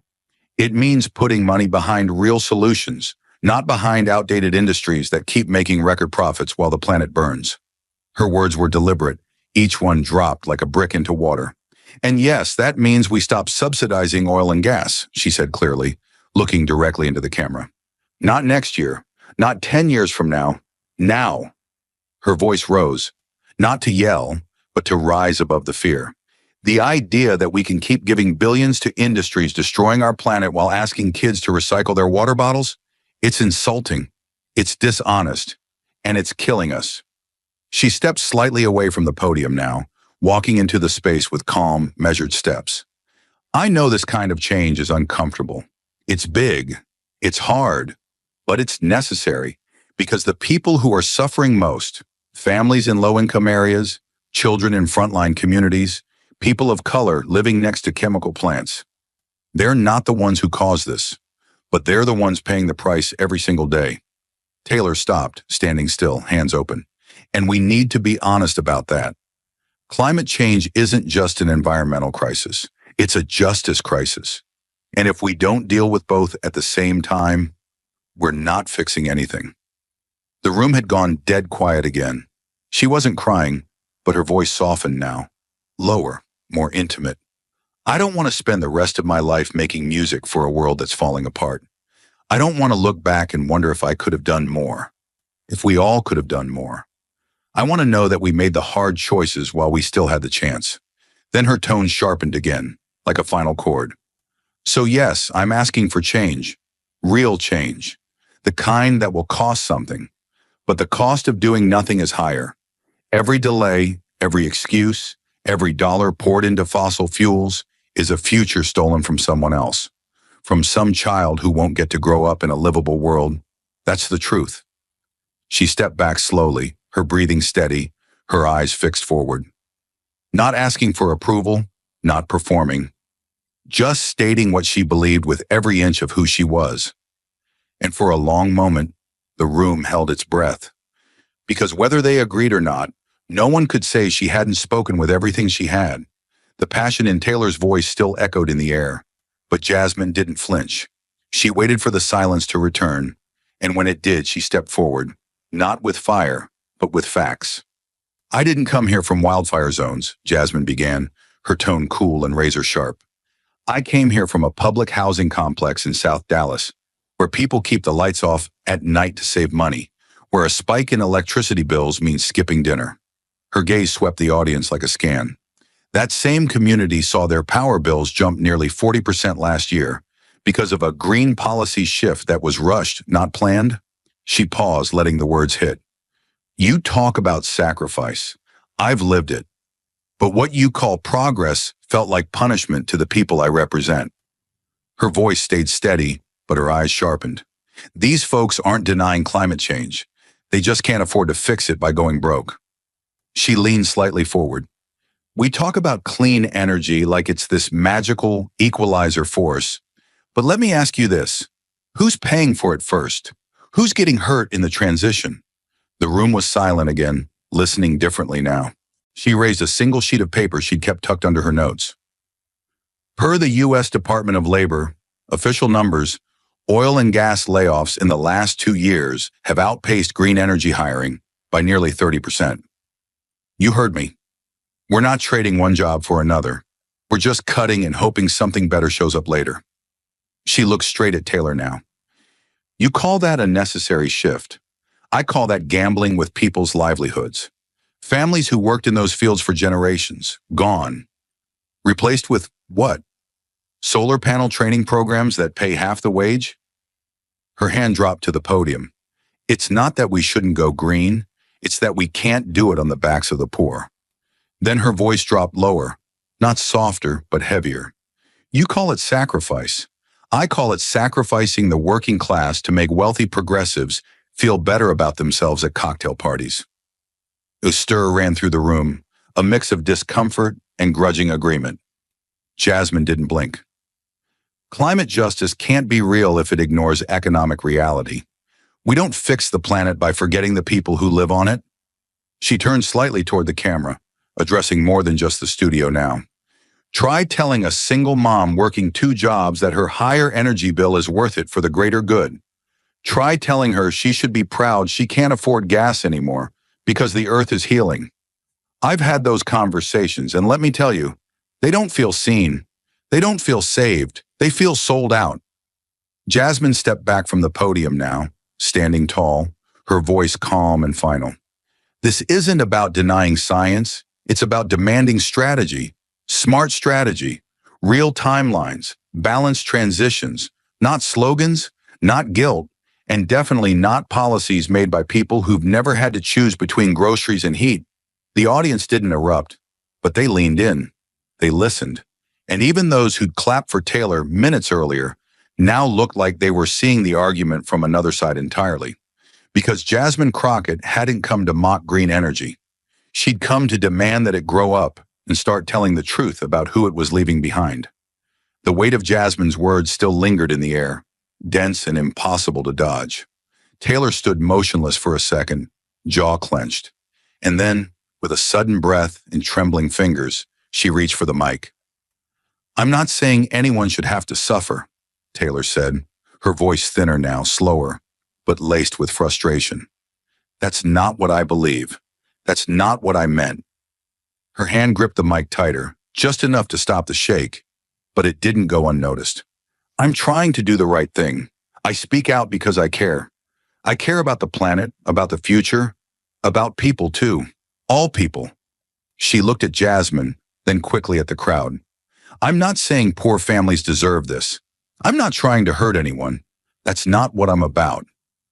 The air in the room tightened. She was speaking from the heart, but every word felt like it was walking a razor's edge. "I'm not here to defend broken policies," Taylor added, more firmly now, trying to reclaim control. "But I won't apologize for caring about the environment or for asking us to make hard choices. Someone has to."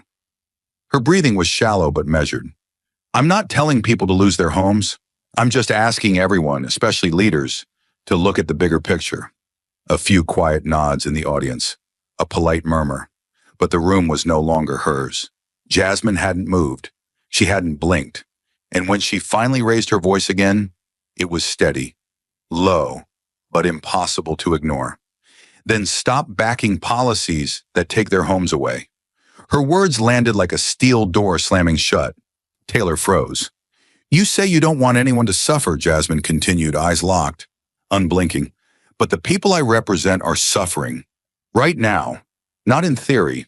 Not in the future. Today." She stepped forward, not aggressively, but deliberately, with the weight of lived experience behind every inch. "And they're not suffering because of rising oceans or melting ice caps. They're suffering because of electric bills they can't pay, gas prices they can't afford, jobs they've lost in industries no one cares about anymore." The room held still, not a breath out of place. "I'm not saying climate change doesn't matter," Jasmine said, her tone unwavering. "But when you push policies that make people choose between paying rent and staying warm, then tell them it's all for the greater good? That's not justice. That's cruelty dressed up as progress." Her eyes never left Taylor's. "You don't get to claim compassion and ignore the damage." Taylor tried to respond, her lips parting slightly, but no words came. Jasmine didn't stop. "You have a platform the size of countries. You speak, and millions listen. But your voice doesn't echo in housing projects. It doesn't reach grocery store parking lots where parents are deciding whether to buy gas or food. They're not inspired. They're exhausted." She let that settle, just long enough. "You're not the villain, Taylor," Jasmine said, softer now, but still direct. "But you don't get to play the hero unless you're fighting for the people at the bottom too. Not just the planet, not just the future. The people who are bleeding right now." Taylor's expression shifted, tension behind her eyes, the kind of emotion that doesn't cry but holds in a scream. She nodded slightly, almost instinctively, but the silence after Jasmine's words didn't need her answer. The audience didn't cheer. Not yet. No one moved. The air was too full, the moment too sharp, because everyone knew what had just happened wasn't about scoring points. It was about someone getting called back to the ground, and the rest of the room realizing they'd been floating above it for too long. The tension hadn't disappeared. It had simply settled, like dust after a storm. But the quiet didn't last long. From the far end of the studio, a hand rose, and a voice carried over the silence, cutting straight through the stage lights. Miss Swift, the young woman asked, standing among the crowd, her voice steady but curious. Do you really believe celebrities should be leading in politics? It wasn't rude. It wasn't sarcastic, but it hit hard. You could feel the shift in the room. Even the camera seemed to pause. Taylor didn't answer right away. She lowered her mic, eyes dropping briefly to the floor, as if the question pulled something from her deeper than she expected. When she looked up again, there was no performance in her face, just someone ready to say what they believed, no matter how it landed. I don't think being famous makes someone qualified to lead a country, Taylor said clearly and honestly. But I also don't think staying silent makes you innocent. Her voice was softer than earlier, but every word was deliberate. Music brings people together. It always has. It helps us understand each other, even when we disagree. She paused, not because she didn't know what to say, but because she wanted to say it right. Culture is where change begins. That's where hearts shift. And when people feel something deeply, when their hearts move, it changes how they see the world. And yeah, it changes how they vote. There was a stillness in the room, the kind that doesn't interrupt, only listens. I'm not running for anything, she continued. I don't want a title. I don't want power. I want to use the voice I already have to help someone else find theirs. She turned slightly toward the woman who asked the question, her tone growing stronger. I know I'll make mistakes. I already have. But I'd rather speak and get it wrong than stay quiet while people get hurt. She gripped the mic a little tighter, not out of nerves now, but conviction. If even one young woman watches this and thinks, maybe I can care about politics, maybe I should vote, maybe my voice matters, then it's worth it. She took a breath, steady and full. Because we need more people speaking up, not just the perfect ones, not just the powerful, everyone. There was no applause yet, just silence.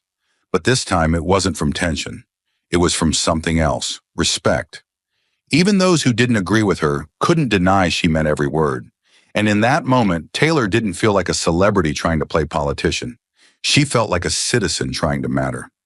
Taylor's answer landed softly, genuine, hopeful.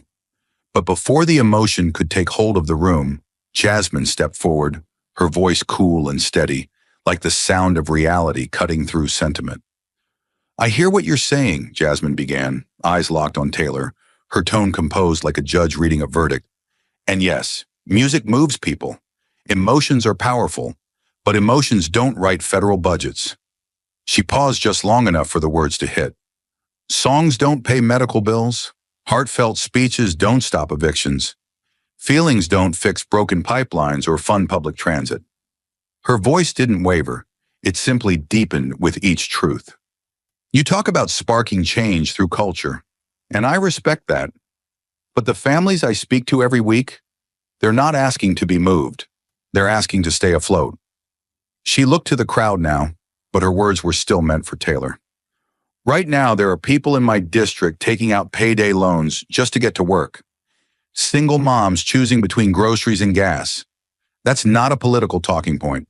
That's their life. Jasmine stepped slightly closer to the mic, not for effect, but because she was speaking from somewhere unshakable. You say if you can inspire one girl to vote, it's worth it, and that's beautiful. But I'm here trying to make sure that when she grows up, she can afford a place to live in the district where she cast that vote. Her tone sharpened now, not out of anger, but precision. I don't want people to just feel seen. I want them to be protected. And that doesn't come from art. It comes from policy. It comes from numbers, laws, decisions that show up on bills, not on playlists. She let the room breathe, then said with finality, So no, I'm not against inspiration, but I want more than a good feeling. I want people to stop surviving and start living. I want them to stop hearing that hope is coming and start seeing it in their bank account, their heating bill, their grocery receipt. She looked straight at Taylor again, firm, not cruel. So you keep reaching hearts.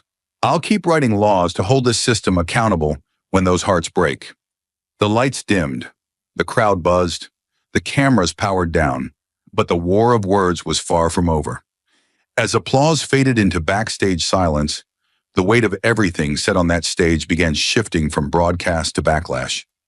Back in her dressing room, Taylor sat alone on a velvet bench, Her back curved slightly, her phone glowing in her hands like a lifeline she wasn't sure she wanted to grab. Her team gave her space. No notes, no pep talk, just silence. She scrolled slowly through a flood of notifications. Heart emojis, fire emojis. Queen behavior. You were so brave. But mixed in, like cracks in stained glass, came the harder words.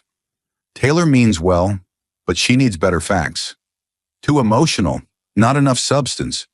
Love her music, but politics is another world. She didn't flinch, but her eyes paused on each one, reading them twice.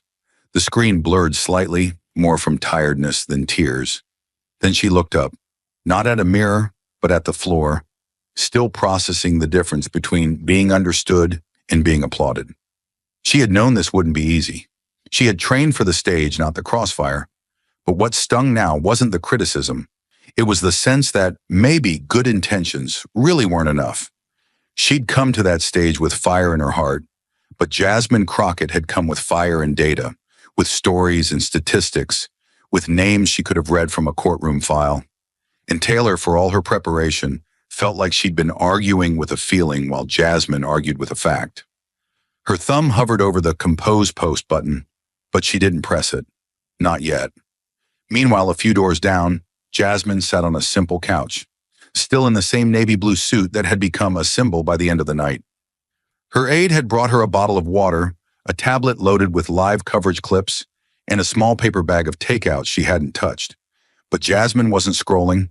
She wasn't watching. Her phone buzzed once, and that was enough. She picked it up, thinking it would be another political strategist, another congratulatory message from a colleague or a campaign donor. But it wasn't. It was a text from a number she didn't recognize. Just a name, Maritza G., Houston, Texas. And the message was short, just one sentence. You said what I've been trying to say for years. Thank you, Ms. Crockett. Jasmine stared at the words for a long moment, reading them like they carried more weight than any headline. Then another line came in. I'm a single mom, 3 kids, no car. My gas bill doubled. Tonight, I finally felt seen. That was it. No hashtags, no applause. Just truth, delivered in a private message, like a confession and a thank you all at once. Jasmine set the phone down and exhaled. Not a dramatic breath, just a long, tired one. Her fingers loosened around the edge of the armrest. She didn't need to read polling data to know what that moment meant. She didn't need a trending hashtag to measure her impact. This was what she had come for. Her team began to knock softly, offering to debrief, to go over media spin, but she waved them off. Not now, she said. Give me 5. Back in Taylor's room, the mood had shifted slightly. One of her assistants walked in and offered a charger, a water bottle, a few notes from the press team. Taylor nodded politely but didn't say much. She finally broke the silence with a whisper that barely registered. Did it help? The assistant blinked. What? Taylor looked up, her voice a little stronger now. What I said. Did it help anyone? The assistant hesitated. A lot of people are saying you inspired them. Young voters, women, first-time registrants. Taylor nodded slowly. That's good, she said, but it was clear her mind was somewhere else. She looked back at her phone, where another comment had just appeared. Taylor's heart is in the right place, but the world needs more than heart. She locked the screen. In that same moment, Jasmine finally stood up, smoothing her blazer as she glanced at the mirror. Not to check her reflection, but to remind herself she was still standing. She'd taken hits too. There had been pushback. Detractors accusing her of being too cold, too calculated, too political. But she'd heard worse in the courtroom. She'd survived louder lies on the House floor. And more than anything, she knew that when a woman like Maritza reached out, not to praise, but to relate, something had shifted. She didn't smile. She didn't cry. She just took a breath, picked up her phone, and typed a quiet reply. I hear you, and I'm not done fighting. Outside, the debate hall was almost empty now. Crews packed away lights. Assistants gathered cables. Headlines were already forming online. Some praising Taylor for her courage, others calling it Jasmine's breakout moment. But beyond the spin and the clips, something unspoken lingered in the air. Two women, two voices, two different weapons, emotion and evidence, had met in public combat, and the real battle wasn't over who won the room. It was over who would still be heard tomorrow. And somewhere in Texas, a mother checked her phone, smiled through tired eyes, and felt, for the first time in a long time, not alone. But the real debate wasn't over when the lights shut off. It was only beginning, shifting from the stage to the screens, from applause to analysis, from passion to interpretation. By the next morning, the headlines had turned into battle cries. Fox News wasted no time. Their early segment opened with a slow zoom on Jasmine's closing line. "I don't want a song about hope. I want a reason not to borrow money for gas." The chyron beneath her face read, "Jasmine Crockett, the lawyer who dismantled celebrity politics." One anchor leaned forward, eyes blazing, and said, "She didn't just challenge Taylor Swift. She destroyed the whole idea that feelings can replace facts." Finally, someone brought reality into the room. Clips of Jasmine citing Department of Labor statistics played on a loop. Pundits called her a rising star for working-class America, a data-driven David slinging stones at Goliath glitter, and the voice of the people that Hollywood forgot. On the other end of the political spectrum, CNN struck a different tone. Their morning headline read, "Taylor Swift, courage on stage, but politics isn't a song." The framing wasn't cruel, but cautious. The lead anchor opened with a nod of respect. "She stepped into the arena, and that takes guts. But last night proved something else. Good intentions and global fame still aren't a substitute for grounded expertise." Clips of Taylor's emotional plea, her voice cracking as she recalled burned homes and lost futures, ran beside slow-motion shots of Jasmine responding with courtroom calm. Analysts called it a textbook case of conviction colliding with consequence. One panelist sighed and said, "Taylor brought heart. Jasmine brought homework, and America saw the difference." Even neutral outlets couldn't ignore the impact. PBS ran a segment titled "Emotion versus Execution," a debate that redefined the line between art and authority. It was less dramatic, but just as pointed. Their commentary noted how the debate had exposed an uncomfortable truth, that celebrity doesn't always translate to clarity, and that real-world policy requires more than belief, it demands results. On social media, the divide was instantaneous and fierce. Team Taylor and Crockett crush, it trended side by side. Fans posted screenshots of Taylor's strongest moments. Her quote about culture changing hearts, her fierce gaze into the camera. But others, including policy experts and working-class viewers, clipped Jasmine's lines like gospel.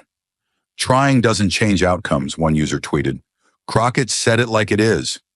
Underneath, someone replied, "Taylor sang for us. Jasmine fought for us." That's the difference. Academia got involved within hours. By the end of the week, 3 prominent political science professors had published essays dissecting the debate. One titled, "The Swift-Crockett Clash: Case Study in Emotion versus Policy." The abstract read like a thesis in modern democracy. This debate reveals the growing tension between celebrity cultural capital and practical legislative authority. It is not a question of sincerity, but of systems. Another article out of Georgetown Law framed the night as a live demonstration of performative versus procedural power. It compared Taylor's appeal to moral narrative with Jasmine's institutional credibility and material advocacy. In a televised symposium the following Friday, a Yale political theorist said, "We just witnessed the new American split, not red versus blue, but soul versus system, and that divide is where the real battle lives now." Even high schools and universities began using the debate in coursework. Civic studies teachers played the debate in class, pausing every few minutes to ask, "Is this rhetoric or reality?" One classroom in Oakland debated the ethics of influence. Should someone with 300 million followers speak on issues they're not trained in? While another in Dallas asked, "What does representation actually look like when the cameras go dark?" But the real story wasn't just in think pieces and cable segments.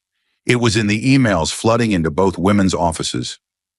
Taylor's team received tens of thousands of messages, some praise, some heartbreak. Young women saying she inspired them to register to vote. survivors of climate disasters thanking her for speaking up. But also, and Taylor read these herself, constructive, even painful notes from activists and experts saying, "We need you to lead with more than heart next time. We're counting on you." Jasmine's inbox was flooded too, but different. From oil field workers in Louisiana, from teachers in Baltimore, from single moms in Nevada. One message simply read, "You made space for someone like me. I didn't think we belonged in that kind of room. Now I do." And slowly it became clear. This debate had become more than just a clash of two women. It had become a mirror for a nation still unsure how to value emotion against expertise, a mirror for how we listen, who we trust, and what we mistake for leadership. No official winner was declared. There were no post-debate polls that could fully capture what happened. But for many, it was Jasmine who walked off that stage with something more than applause. She walked off with a shift in the national conversation. For Taylor, it was a different kind of victory, not in dominance, but in exposure, in stepping into a fight that was never hers to win cleanly, but bravely entered anyway. And weeks later, as the sound bites faded and the media turned to newer battles, one line from the debate continued to resurface in headlines, in classrooms, in living rooms across the country. Heart doesn't write national budgets. Hope doesn't lower rent. It wasn't a dismissal of dreams. It was a demand for delivery. And for better or worse, America had heard it, loud and clear. The cameras had long stopped rolling, but the echo of what happened on that stage didn't fade. It multiplied. In the first 72 hours, clips of Jasmine Crockett's responses racked up over 180 million views across platforms. TikTokers stitched her words into videos about food insecurity, rising gas prices, and housing shortages. Her quote, "I don't want people to feel inspired. I want them to afford to live," was suddenly everywhere. Not as a slogan, as a lifeline. Someone printed it on a hoodie in Detroit. Another stenciled it onto a wall outside a shuttered bus station in East Street. Louis, in a low-income district in Philadelphia, a high school social studies teacher, played the debate in class. Half the students hadn't known who Jasmine Crockett was before. By the end of the period, one student raised her hand and said, "I didn't know someone like that could be in politics." Another replied, "I didn't know someone like me could be." That line would later be quoted in a Washington Post article, "How one debate gave policy a human face." Meanwhile, Jasmine herself had gone quiet in public, but only because she was louder than ever behind the scenes. Her office reported a six-fold increase in constituent emails within a week. But more than just fan mail, the messages came with stories. People describing heat shutoffs in January, parents sending copies of eviction notices, veterans without access to affordable medication. They weren't writing to celebrate her performance. They were asking for help.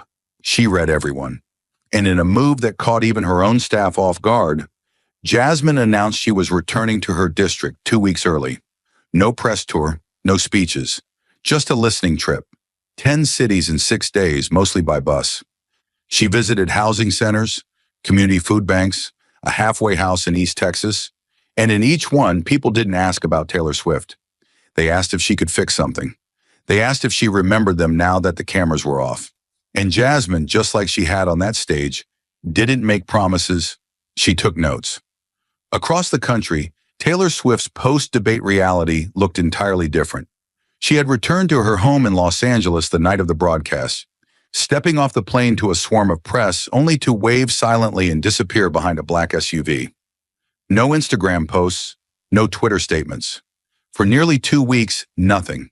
Her fans, used to cryptic clues and lyric reveals, weren't sure what to make of the silence. But Taylor wasn't hiding. She was reflecting. Inside a quiet corner of her Nashville property, she met off-camera with economists, climate scientists, and public policy advisors. She didn't live stream it. She didn't post selfies. She listened, not as an artist, not as a performer, as a citizen. One advisor who attended described her as softer than expected, but sharper too. She asked real questions, and she didn't flinch when the answers were hard. At night, she replayed clips of the debate, not her own speeches, but Jasmine's. Especially the moment she said, Feelings don't fix broken pipelines or fund public transit. That line lived in her mind like a verse she hadn't yet written. She wasn't defeated, but she was changed. Online, the digital front lines were still raging. Threads debated not who won, but what the debate meant. Was it the fall of celebrity politics? Or the beginning of something new, something hybrid? Hashtags evolved. Team Taylor became Miss Taylor Learns, which quickly turned into a movement of young influencers sharing books, lectures, and podcasts on policy and economics. One Swiftie account at Swift Civics began breaking down legislation Taylor should know. Within 5 days, it had over 300,000 followers. On the other side, Jasmine's supporters launched a new campaign, Number Policy First, urging voters, especially in working class and minority communities, to look beyond speeches and sound bites and focus on track records. The movement caught fire. One viral post read, "Taylor sang about revolution. Jasmine built it on the ground." And yet, despite the internet's urge to pick sides, the two women refused to feed it. There were no public jabs, no shade, no subtweets. Both camps remained quiet, which somehow only made their actions louder. And in Washington, something unusual happened. Policy analysts, normally siloed in academia or think tanks, began citing the debate in formal briefings. One report from the Brookings Institution opened with the line, "In a political landscape dominated by sound and spectacle, the Swift-Crockett debate reminded us of the difference between influence and implementation." Journalists asked if the debate marked a cultural shift. One MSNBC anchor said, "We've had movie stars run for office before. We've had billionaires buy elections. But this time we saw a superstar try to speak from the heart and get met with the cold math of government." In the weeks following, 4 congressional candidates, Democrats and Republicans alike, referenced Jasmine Crockett in their campaign ads. Not as an ally, as a benchmark. One ad read, "I don't want to be another performer in a suit. I want to be what Jasmine Crockett was, prepared." But perhaps the most striking aftershock wasn't in the media or the halls of power. It was in the quiet. The kind of quiet that settles in when something real has been said. In a church basement in rural Kentucky, a single mother stood up during a town hall and quoted Jasmine. "I don't need hope. I need heat." The crowd didn't clap. They nodded. They understood. In a high-rise in Manhattan, a corporate executive showed his daughter the debate and said, "That's why you learn both poetry and policy." And in a coffee shop in Austin, 2 young women, one a teacher, the other a nurse, disagreed on everything politically. But when Jasmine's closing remarks played on the overhead TV, they both fell silent. Because in the end, the debate hadn't ended anything. It had cracked something open, not a wound, a window. And on the other side of it, a new conversation, raw, unresolved, but finally, real. It didn't happen all at once. Legacy never does. There was no official follow-up debate, no glossy magazine shoot, no reunion photo where Jasmine and Taylor smiled side by side. There were no apologies, no endorsements, no collaborations. But quietly, undeniably, something changed. In classrooms across the country, the debate between Jasmine Crockett and Taylor Swift became more than a viral moment. It became curriculum. Professors at New York University, Stanford, and Morehouse added it to syllabi under a new label. Narrative versus governance. One political science professor described it as the cleanest live example of America's core divide, not left versus right, but soul versus system. She played the video without commentary, then told her students, "Listen for the turning point. Where does heart give way to accountability?" In a debate class at a public high school in Cincinnati, a sophomore raised her hand and said, "I used to think politics was about how good you were at talking. Now I think it's about how many people you've actually helped." The teacher smiled. That's the real pivot. And in that sense, the debate didn't end the night the cameras cut. It became a standard, a measuring stick for every public voice that came after. Months passed, but echoes of the confrontation kept showing up in unexpected places. A conservative governor, grilled on rising electricity costs, was asked by a local reporter, "Would you respond more like Jasmine Crockett or Taylor Swift on this?" A progressive candidate, under fire for weak economic plans, defended herself by saying, "I know what I feel, but I also know that feelings didn't save Jasmine's voters from eviction." People weren't just quoting the debate, they were being measured by it. On cable news, analysts began using the phrase Crockett line to describe the point where performance fails and policy must take over. "It's one thing to rally people," a commentator said on MSNBC. "It's another thing to carry them when they fall." Jasmine drew that line live on national TV, and no one's forgotten it. For Jasmine, the legacy grew quietly, but powerfully. She didn't release a book. She didn't sell merch. She returned to work. Her committee meetings got fuller. Her speeches on the House floor went viral more often. But what mattered most was where she went off camera. Food deserts in Indiana, tribal lands in Arizona, a broken transit zone in South Carolina, where the buses ran once every 3 hours and missed more than half their stops. In each place, someone brought up the debate, not to compliment her, but to say, "You reminded me we mattered." In an interview with NPR, she was asked if she thought the debate changed anything for real. She paused, then answered slowly, "I think it changed expectations.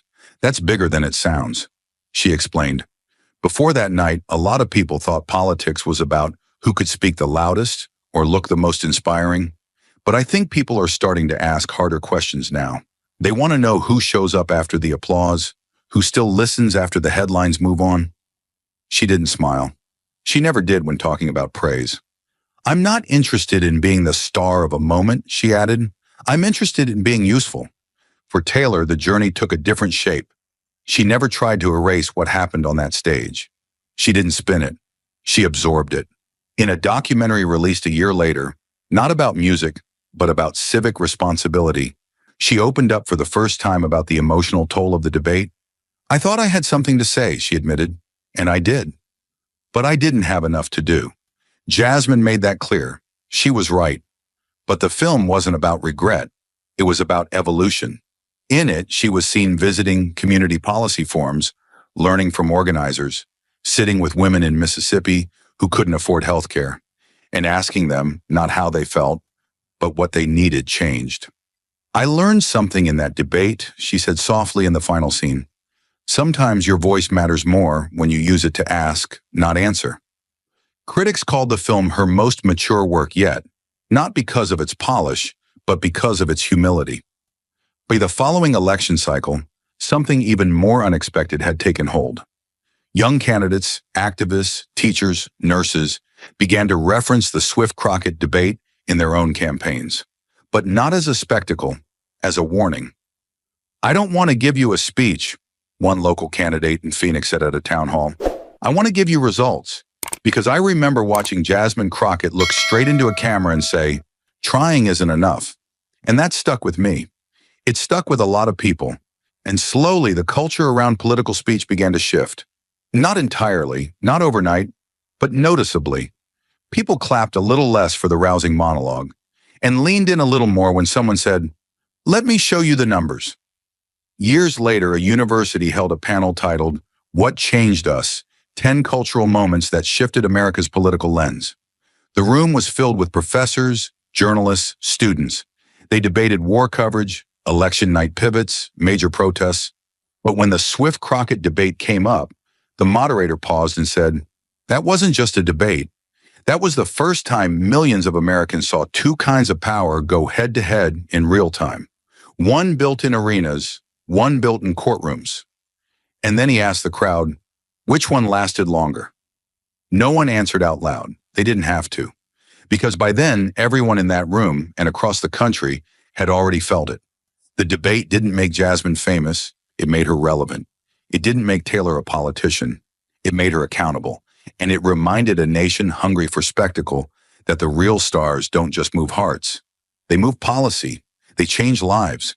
They show up when the stage is dark. And that's the legacy this debate left behind. Not in volume, in impact. Thank you for watching until this moment and for standing with us on this journey for justice. Your support means everything. Like, subscribe and turn on notifications so you never miss what's next. And we'd love to hear your thoughts.